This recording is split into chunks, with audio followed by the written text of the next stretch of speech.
Welcome, Dr. Bhaskar. I hope you had a good night. Yes.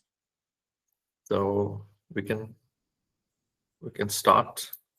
Hmm. So let others join. It is very few at this moment, only five.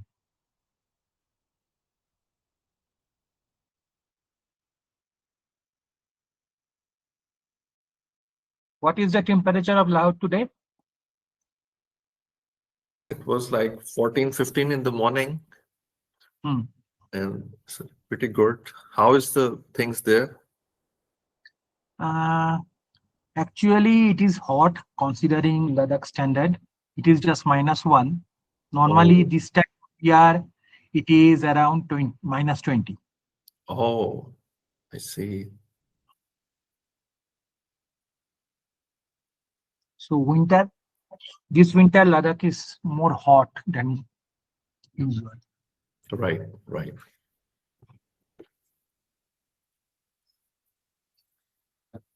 There were some questions yesterday about Hmm. intergenerational and transgenerational. I'm not sure if Hmm. that is relevant at the moment. Okay, let me start epigenetics.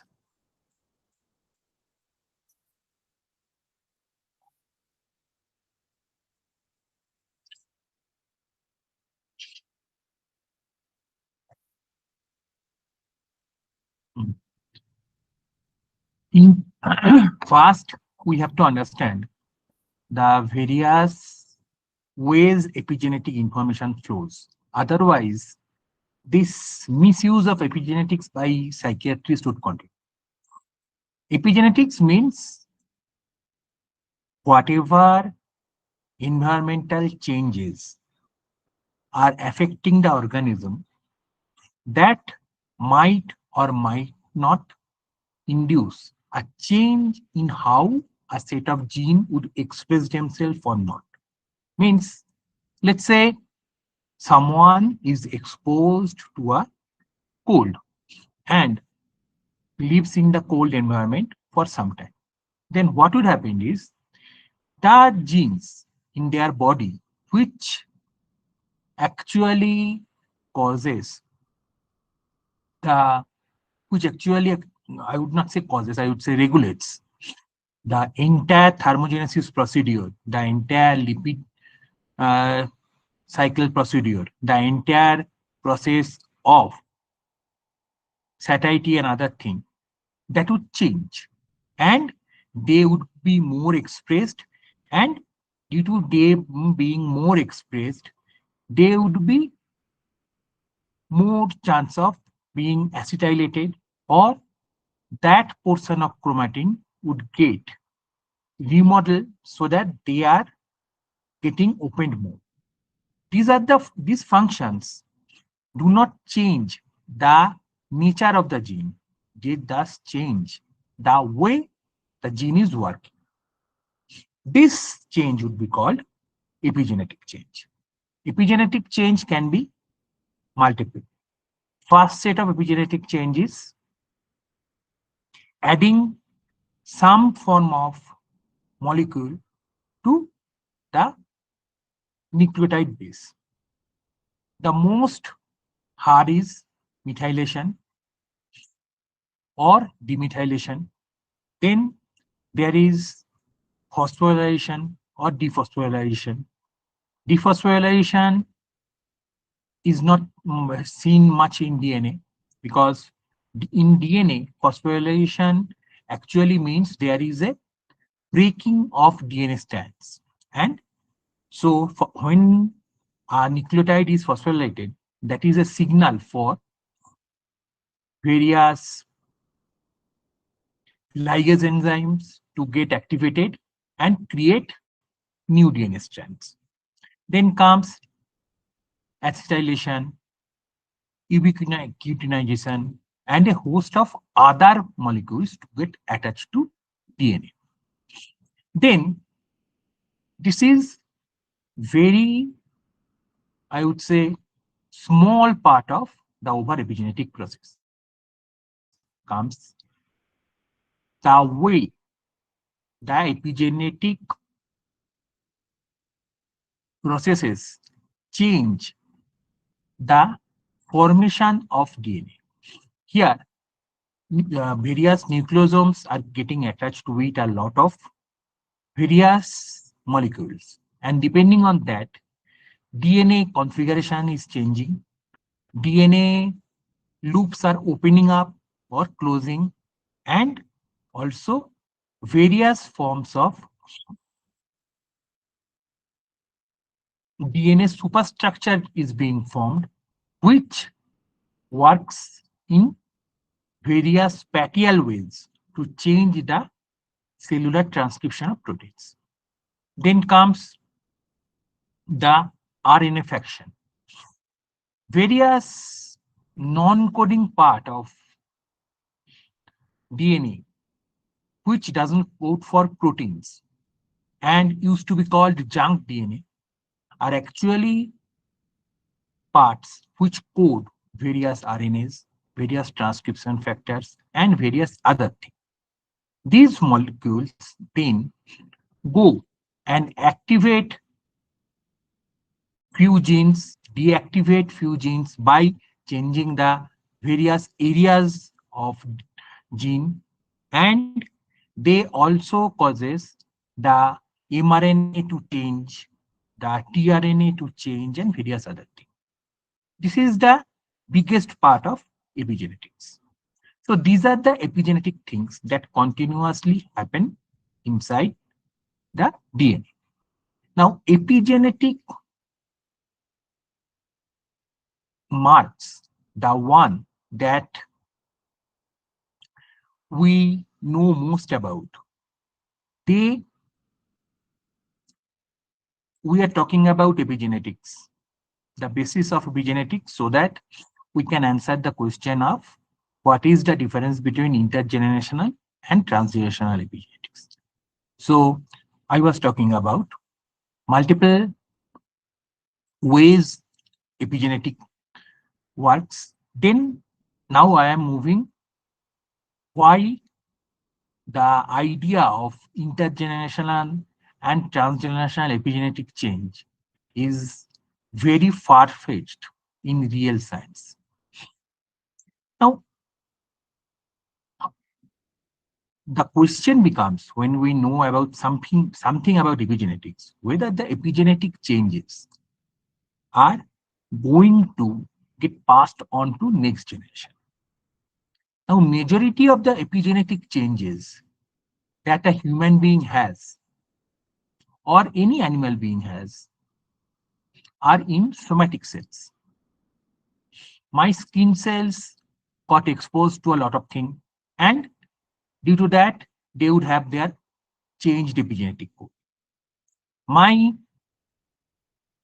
brain cells got a lot of input from a lot of sensory modalities, and due to that, there is change in epigenetic code. But that epigenetic code is not going to contribute to the next generation because it is in the brain, or it is in the skin, or it is in the other. Only if the germ cells are affected, then the epigenetic code might have a chance to get passed on to next generation. That is the first thing psychiatrists don't understand. They think someone saw something, someone feels something, and their epigenetic code changes all over the body without understanding that that is just the some part of brain that is getting some epigenetic marks that is not going to get transferred to next generation because it is in the brain. So whatever change that is happening in epigenetics, that has to change, that has to be there in real germ cell DNA. Now, in germ cell DNA, two things are there. Woman and man they are, no, germ cell DNA is not junk DNA. Junk DNA is that part of every DNA which doesn't code for protein. That is junk DNA. Okay, let me go back to the topic. So, what happens when a male and a female go into various epigenetic changes? In case of female, that is not going to get transferred to their offspring. Almost every part of epigenetic change that a female is going through is not going to affect the ovum, because in female, the ovum has already been formed mostly. The last part of cell division is only left, and that happens in every ovulatory cycle. And so most of the changes that a female has experienced is not going to get transmitted to her next generation. In case of male, that is different, because in male, what happens is sperm is getting produced continuously. And so every environmental condition that might affect a person, a male person rather, has a chance of affecting the sperm DNA and its epigenetic marks. So ideal epigenetic carrier is mostly males rather than females. Very, very Do you mean that a male can transmit the changes more effectively than the female?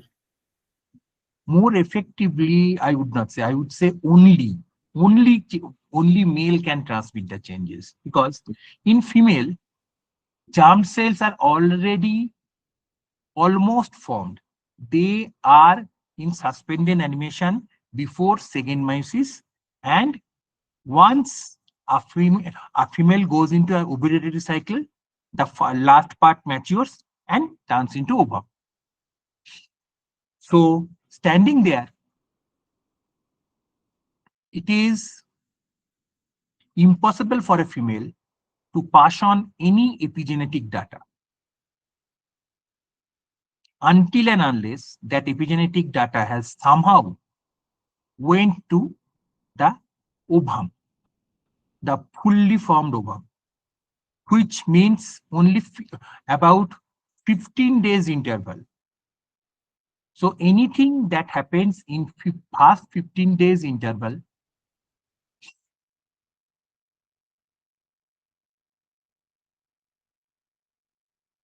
might or might not affect germ cell, but that is a very, you can always understand that it is very, very statistically improbable for a female to pass on any epigenetic mark. In case of male, it is very plausible. Whether possible or not, we don't understand yet. We don't have that much knowledge at this moment. At this moment, we know that the conditions are there which fulfills that a sperm would get epigenetic marks from daily living conditions, and those epigenetic marks would have a chance to progress to their progeny. So the first misconception of psychiatrists that epigenetic marks get transmitted via anything, and to whether it is male or female doesn't matter, it is wrong. So females are not going to transfer 99% of the epigenetic data. Males are going to be able to transfer the data. Now the question comes, would they be able to transmit the data? That part is still under doubt. Why? Because just before formation of mature sperm, or just because formation of mature ovum, there is a process by which all epigenetic marks are removed from DNA. So when a DNA goes into formation of a ovum, already all the epigenetic marks are nearly gone. Only a few selective area would contain the epigenetic mark. So that is the second barrier that has to be crossed. In case of other processes, that is not so hard. The DNA configuration, the nucleosome mark, they would stay, but the DNA mark would go. So majority of the hypothesis of this methylation, that methylation, DNA that, DNA this is not going to stay when a mature sperm or mature ovum comes. Already, I have shown scientifically that ovum doesn't really get most of the epigenetic changes. Now comes the third barrier. When a ovum and the sperm meets to create a zygote, after formation of the double-stranded DNA, the DNA again undergo a fresh epigenetic removal so that the offspring doesn't start with a lot of baggages, because biology or genetics or DNA doesn't know whether the offspring would live in the same geographical and other environmental area that the parents were living. So in case of formation of zygote, there is another phase, removal of any residual epigenetic marks. And starting from there, the zygote develops. So there are multiple barriers of this psychiatrist romanticism that there is a transgenerational epigenetic trauma, which doesn't really seems plausible in our normal understanding of genetics. So now comes the question whether anything that can explain some of the Holocaust studies. Holocaust studies so far have generated a lot of interest, but then we also have learned that most of these studies are working on a false premises. If you start a research with a fixed goal in mind, then the research is already flawed from the conception. We form null hypothesis. We don't form a positive hypothesis. When we create a research topic, our whole idea is to find proof that the research topic doesn't exist. The research topic is wrong. The research topic is actually misattributed or mistaken association. And throughout our research, we try to form various objections to the research question, and finally, if we get some positive finding, it is already getting cross-examined by all the study methods. But most of these Holocaust studies, they started with proving that there is a transgenerational epigenetics. Whether or not it is plausible, they never thought about it. So what happened? There were if we go through individual studies, each individual study have a lot of scientific misconduct and scientific mismethodology. Mismethodology means to get whether a change is really happening due to passing of epigenetic information, or it is just the same environment that the parent animal was given is also prevalent in the next generation of animal, which is causing the epigenetic marks to appear. We, when these studies were formed, none of these studies actually tried to eliminate this bias. So what happened? A group of people who were uniquely Jews and had their unique genetic capability of having their own epigenetic changes are tested generation and next generation whether their epigenetic marks match or not.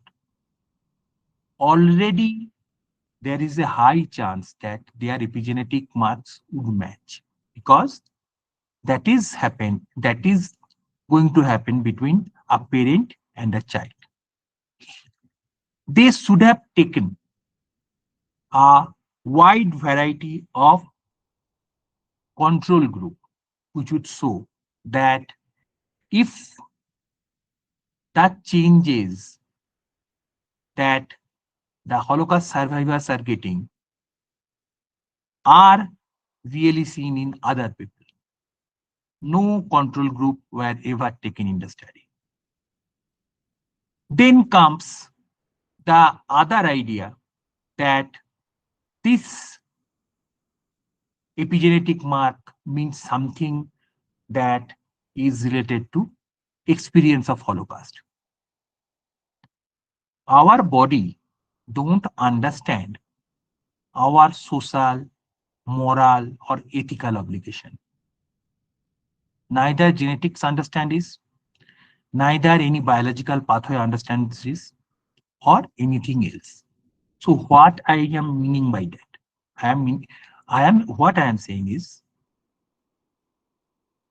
first, any environmental interaction would be converted to a group of molecular signature in the body.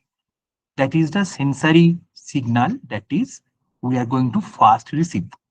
Then the sensory signals would not be specific whether the person has received a slap in the face or a bout of hunger and malnutrition or a bout of something else. This is the first layer I am talking about, first layer of information summation. Or a broken All heart, these, a hmm, broken heart, a broken heart in a relationship. same thing. Uh, your your heart doesn't know it needs to get broken. Your heart, your brain doesn't know that this emotion that is coming, that emotion of bereavement that is coming, it is coming due to this incidents or that incidents. So already at the first layer of sensory input, the But Bhaskar, informations. 1 second. There were a lot of researches telling that a lot of cardiac nerves are going to the brain. In fact, 90% is efferent, and it's afferent, and 10% is efferent from brain to heart. Hmm, And the gut-brain axis is also used a lot of term. Can you clarify the concept about uh, this uh, signature and that wiring? we are going to get derailed then. Let me Okay, first explain all right. epigenetics, then we are going to come to all the peripheral brains, because not only heart, every organ in our body has a brain. Anyway, so we the first layer of summation of information happens at the first burial level. The first burial level changes every environmental information into a group of chemical messengers. Those chemical messengers would only measure the intensity of the environmental change rather than the quality of the environmental change. Some form of quality would be there. Means, let's say someone get a set of environmental stimuli that give them various inflammatory cytokine activation as well as some activation of some neuroendocrine system. This set of chemical uh, signaling would be mostly matched by another group of environmental stimuli, but they might not have all the neuroendocrine stimulation. So, at the first barrier, the stimulation character is mostly dampened and the intensity is mostly recorded. Then, from the first barrier, these chemical messengers go to the second barrier. What is the second barrier? The second barrier is the barrier between sensory system and the body's internal system. Here too, they are again summed up. Summed up means, again, these initial chemical messengers would get transformed into another set of chemical messengers and more of specificity would be lost. There, they would only record the intensity.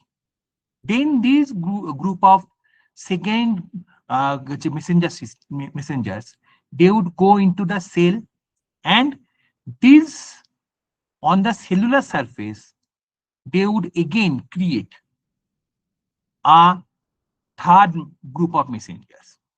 In this third group of messengers, it is impossible to differentiate whether the first group of messengers were produced by any specific environmental influence. And this third group would go from cell membrane to nucleus and would finally go into fourth group of chemical messenger, which causes the DNA to change. So you see there are 4 layers, and each layer successively dilutes the nature of the environmental interaction, but they rather say that our environmental change has happened and cell needs to go into that area where the change would be mitigated. That's it. So all our understanding of and our morality of childhood sexual abuse, childhood physical abuse, childhood poverty, childhood malnutrition doesn't matter even 0.001% for brain. For brain, it is all about how much stress related signaling has been stimulated, how much that has translated into various signature chemical messenger, and ultimately where the stimulation is going to end. Unfortunately for psychiatry, psychiatrists hate complex biology. They would rather go happily into psychobabble, scientific sounding talks, but without any other understanding. So there is no way I felt some childhood experiences that is going to get transmitted to my offspring. It is impossible. The max to max, what would happen, as I am a male, my offspring might get some change in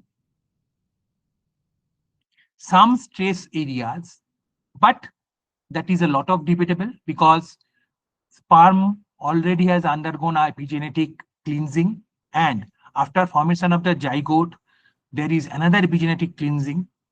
And after that, we get the next generation of mind.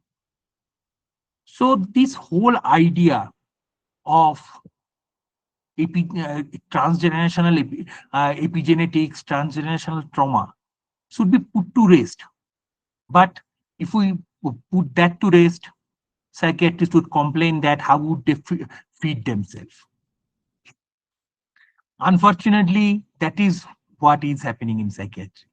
People are actually hung up on old ideas because they think that would feed them.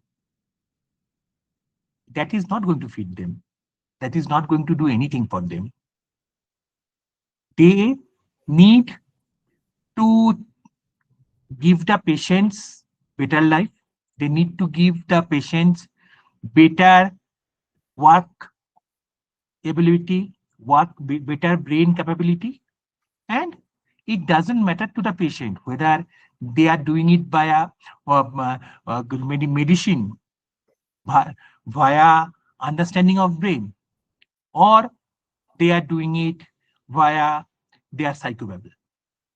So this was the reason. No self-respecting geneticist or epigeneticist would ever talk about transgenerational trauma in such a flippant way.